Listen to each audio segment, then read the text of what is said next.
Hello, everybody, and welcome to DC Time. I'm Dean. I'm Chris. Thanks so much for joining us.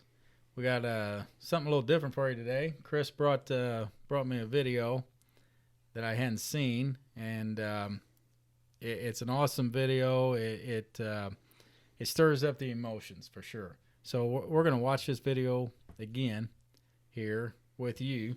I'm going to show this video to you. I'm sure some of you may have seen it. Seems like there's a lot of views on this. And then we're just going to make some comments on it.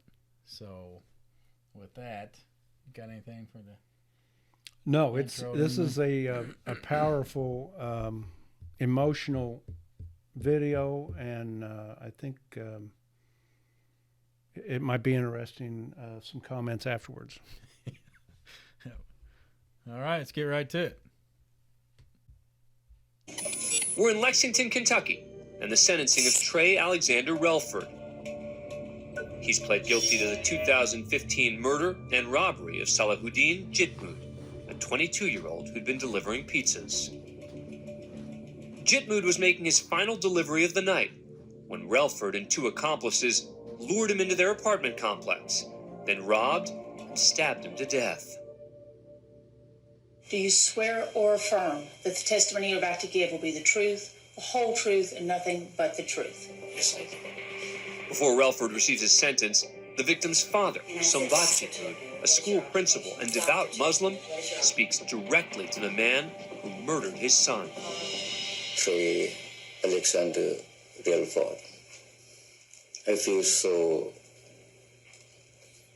sad for you that you have to be in this situation. I wish I could help you, as I help my son to be a good citizen. If Salahuddin were to be here, if he alive, he will forgive you. That's the way he was. That's the way he is. I'm not angry at you for being part of hurting my son. I'm angry at the devil. I blame the devil who misguiding you and misleading you to do such a horrible crime. No, I don't blame you. I'm not angry at you at all. I want you to know that. I forgive you on behalf of Salahuddin and his mother.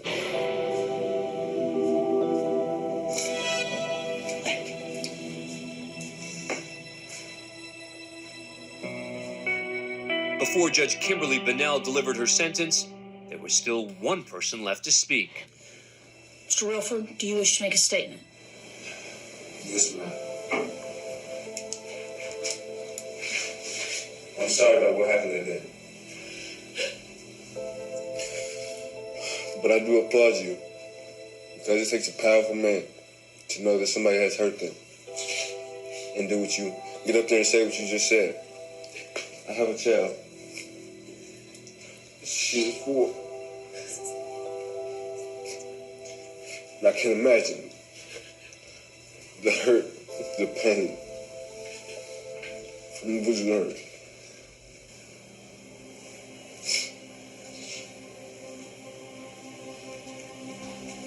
Just trust me, I can do it. When I thank you for your forgiveness.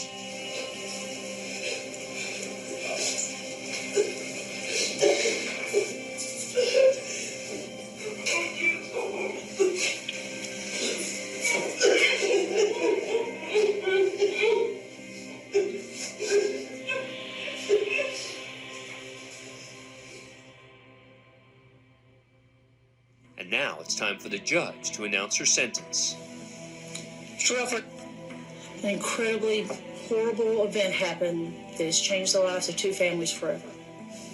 Nothing can fix it. I am going to accept the Commonwealth's recommendation. Murder, 25 years. And I truly wish for you the very best. Thank you. Trey Relford received 25 years for murder and an additional 6 years for robbery.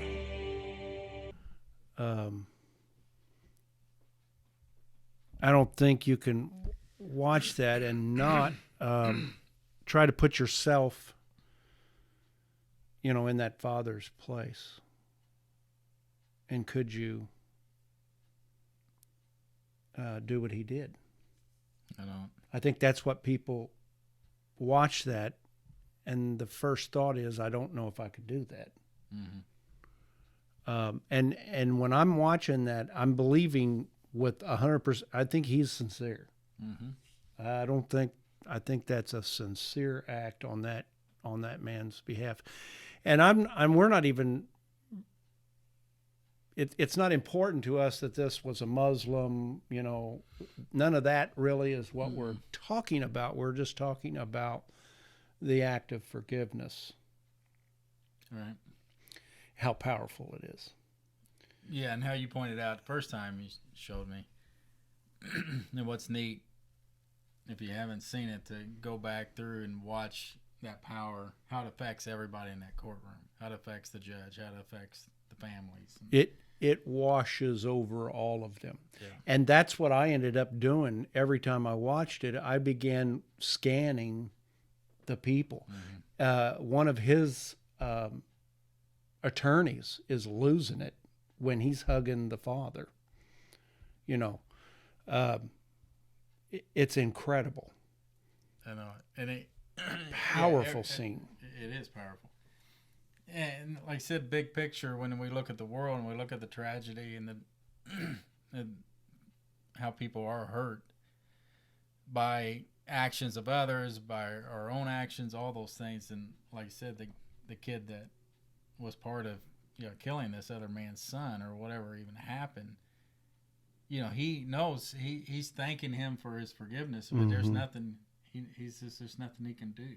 He can't. He can't turn the clock back. He knows he's with a special man there that's doing something that is incredible. But he's like, there's nothing I can do. I just thank you. And he tries to identify with him because he points out that he has a daughter. I know. And then that's the first time his voice cracked when he said, "I can't imagine." Right. And he was trying to imagine himself in that man's shoes, and it was too much. Mm-hmm.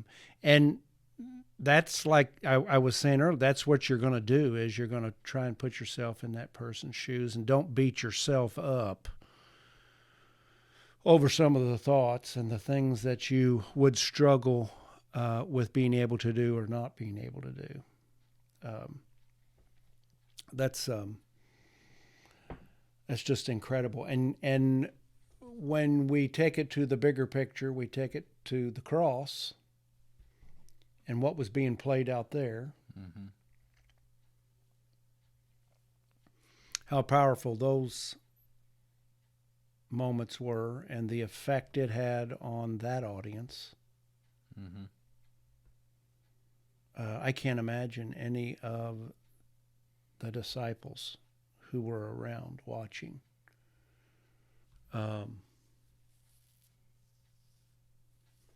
Yeah, how many people heard and watched that scene live and at the cross and heard the words, Father, forgive them. They don't know what they're doing.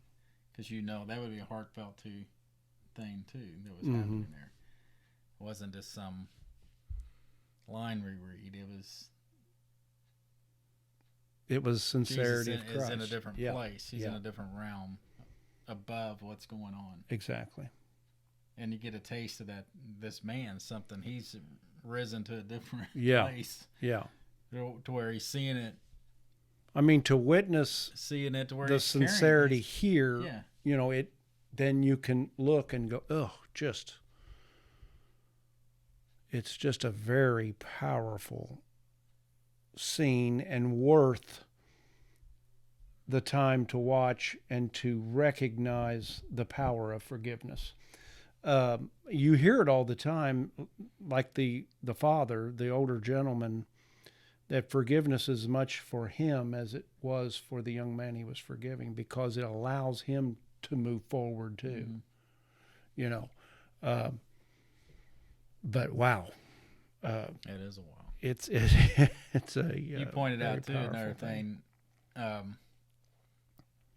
how the judge responded, and then to the point of she's tearing up and she's remaining.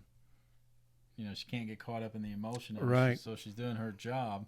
But then at the end, she sincerely is wishing that boy, the good best luck and possible the best future possible he could future. have. And how, is that typically what happens in a courtroom when somebody's getting convicted of murder? No, they're not going to do that. But it just shows, to the point of the power that a true act of love or forgiveness and just how profound the moment was. What that does for everybody around.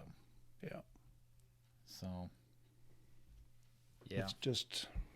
So if you haven't really seen it, something. we just wanted to share it. It's something Chris brought me. We've looked at it before, and there again, we have no big teaching points or anything to. No, I've pulled it up a few times myself at home, just because I wanted to watch it and just to try to imagine how someone does that. I'm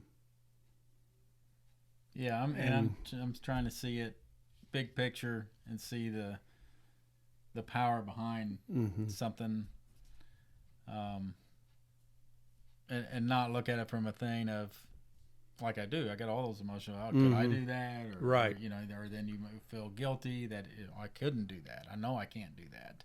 Don't want to do that. Things like that.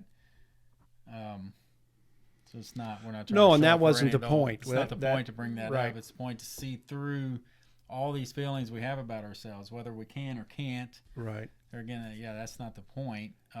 It's just, man, look at the power and look love at the power. and forgiveness. Yeah, that was displayed. Yeah. And recognizing that this gentleman, well, he blamed the devil. Yeah. It's just where he went. He didn't even blame the kid. No. He felt sorry for the kid that the devil's tricked him into making some bad decisions. Yeah. So it can go to a sovereignty message there a little bit. It can, and then also to me, the man I see as incredibly a strong person, where some may look at that and they would be more inclined to want to see a visceral response, an angry, and we've certainly seen those too. And then I feel sorry for them, because I can see the pain and hurt, and they're just wanting to lash out and hurt someone like they've been hurt, but you can see that their pain, you can see how much they're hurting and how much that's going to continue. And some people might think if you forget, that would be a weak thing, but man, I see him as a rock,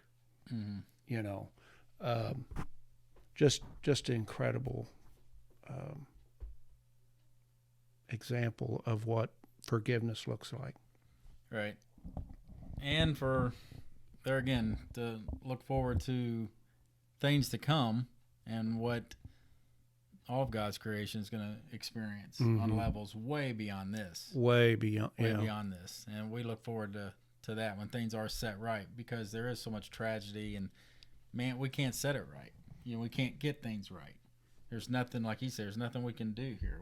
Look what's happened. What are we going to do? Lives are wrecked. But eventually things will be set right. Made right, yeah. Yeah, here on this show, we believe that. We believe in God's sovereignty. We believe God knows what he's doing in this chaotic world.